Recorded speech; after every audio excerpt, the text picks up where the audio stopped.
छोड़ा है, लेकिन आज हम एक बिल्कुल नया टॉपिक शुरू कर रहे हैं।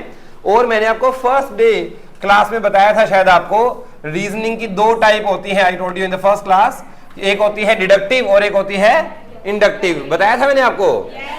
आज उसी का एक टॉपिक करेंगे, डिडक्टिव और इंडक्टिव, जो मैंने आपको बताया था।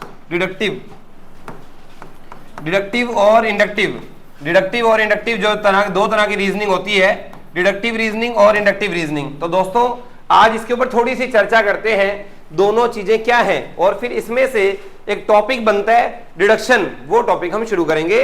डिडक्शन का सिंपल नाम है सिलोजिज्म्स, वो मैं आपको बताऊंगा, लेकिन उससे पहले नॉलेज होनी जरूरी है, क्योंकि जो टॉपिक हम करने जा रहे हैं वहां इन दोनों रीजनिंग का इस्तेमाल होता है। रीजनिंग दो टाइप की है बेसिकली, फर्स्ट डिडक्टिव रीजनिंग और दूसरी रीजनिंग कौन सी बोली मैंने, बोलो इंडक्टिव। बस डिडक्टिव के आगे IN लगा दो तो इंडक्टिव बन जाएगा।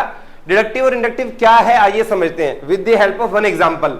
इंडक्टिव रीजनिंग पहले बात करेंगे, और इंडक्टिव रीजनिंग के लिए पहले मैं यहां एक एग्जांपल देने जा रहा हूं, ताकि आपको देखते सुनते ही समझ में आ जाए कि अच्छा ये इंडक्टिव रीजनिंग होती है। आइए पढ़ना शुरू करें। Are you ready guys? बस अब मैं बना देता हूं एग्जांपल, शुरू करते हैं। बात करते हैं इंडक्टिव रीजनिंग और डिडक्टिव रीजनिंग का डिफरेंस। आइए देखिए भाई, हमारे पास एक, थोड़े ज्यादा हो गए, हाँ जी कम करते हैं। अभी हमारे पास एक बड़ा सा बॉक्स मान लीजिए, या बड़ी सी टोकरी मान लीजिए, या बड़ी सी कोई भी चीज मान लीजिए ऐसी, जिसमें बहुत सारे मैंगो पड़े हुए हैं। क्या पड़े हुए हैं? बहुत सारे। अभी पहले हम इंडक्टिव रीजनिंग की बात करेंगे, फिर डिडक्टिव की बात करेंगे, फिर टॉपिक की बात करेंगे। पहले इंडक्टिव रीजनिंग। इंडक्टिव रीजनिंग का मतलब क्या होता है, मैंने आपको बताया, बहुत सारे मैंगो है यहाँ पर। आप गए, मान लो आपने दुकानदार से कहा कि जी मुझे मैंगो खरीदने हैं, तो उसने कहा जी इसमें से ले लो। तो आपने इसमें बिना देखे यहां पर ऐसे हाथ मार के एक मैंगो बाहर निकाला। जैसे आपने एक मैंगो बाहर निकाला और आपने देखा कि तो कच्चा मैंगो है भाई, ये तो नहीं चाहिए। फिर आपने कहा चलो और चेक कर लेता हूं। आपने फिर इसमें हाथ मारा और फिर एक और मैंगो निकाला, दूसरा मैंगो निकाला, वो भी कच्चा निकला, तो आपने कहा ये भी कच्चा है। तीसरा मैंगो निकाला आपने, वो भी कच्चा निकला, आपने कहा ये भी कच्चा है। फिर आपने थोड़ा और अच्छे से इसको टटोलते हुए एक और निकाला, फोर्थ, और वो भी क्या निकला? कच्चा।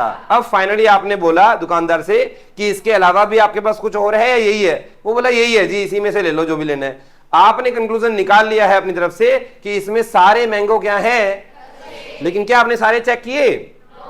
फिर भी आपने कंक्लूजन निकाल लिया कि इसमें सारे मैंगो कच्चे हैं। छोटे सैंपल के बेस पे, यानी 4 ही मैंगो के बेस पे आपने फाइनली ये कंक्लूड कर दिया है कि सारे ही मैंगो क्या हैं, जल्दी बोलो, कच्चे हैं। तो क्या वो जो कंक्लूजन आपने निकाला है वो सही है?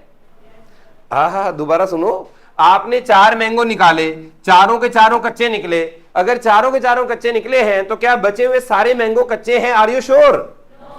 No, we are not sure about other, जो बच गए रेस्ट ऑफ द मैंगोस, क्या पता वो कच्चे हो, क्या पता वो कच्चे।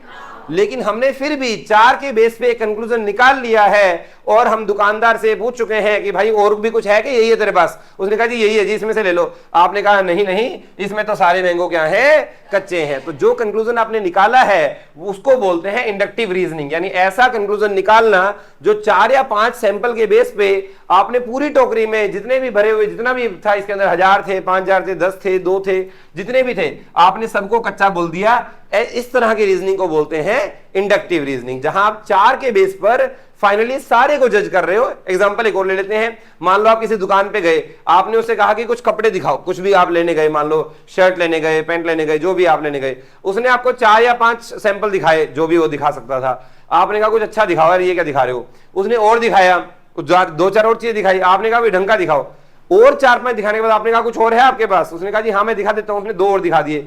6-7 देखने के बाद आपने कहा कि भाई इसकी दुकान में सारा माल खराब ही है, जबकि आपको 4 या 5 शर्ट अच्छी नहीं लगी, मान लो 6 नहीं लगी, 7 नहीं लगी। क्या बचा हुआ सारा कूड़ा है उसके पास? देखो, हाँ भर रहे हैं।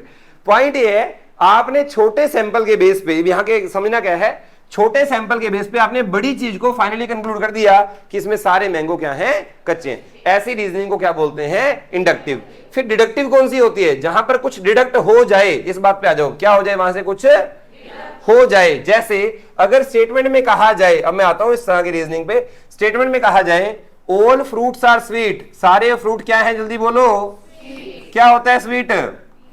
अच्छा जी ठीक है, सारे फ्रूट जो है स्वीट है। और मैंने बोला मैंगो इज ए फ्रूट, क्या बोला? Mango is a fruit. ये दोनों स्टेटमेंट दे दी मैंने आपको। मैंगो फ्रूट है और जितने भी फ्रूट है वो सारे के सारे क्या है, जल्दी बोलो, स्वीट है। तो क्या कंक्लूजन निकालोगे? मैंगो स्वीट होगा कि नहीं होगा? मैंगो स्वीट होगा, हाँ या ना? इसको बोलते हैं डिडक्टिव रीजनिंग। क्या बोलते हैं इसको? डिडक्टिव। यानी दिए गए सैंपल के जो भी हमें दिया गया सैंपल था या जो भी स्टेटमेंट दी गई थी उससे कंक्लूड हो रहा है, ऐसी जगह पर इसको बोलते हैं डिडक्ट हो रहा है। क्या हो रहा है? इसको क्या बोलते हैं? डिडक्ट। यानी कंक्लूड हो रहा है वहां से ये चीज, तो इसको बोलते हैं डिडक्टिव रीजनिंग। ऐसी रीजनिंग जहां चीजें इजीली डिडक्ट हो पा रही है और वो 100% सही है, उसको डिडक्टिव में लिया जाएगा। डिडक्शन तो यहां पे भी हुआ है, आपने यहां पे भी कंक्लूजन निकाला कि 4 मैंगो कच्चे निकले, आपने उसके बेस पे पूरी टोकरी को क्या बोल दिया कि इसमें सारे मैंगो। इस तरह की रीजनिंग को क्या बोलते हैं? इंडक्टिव।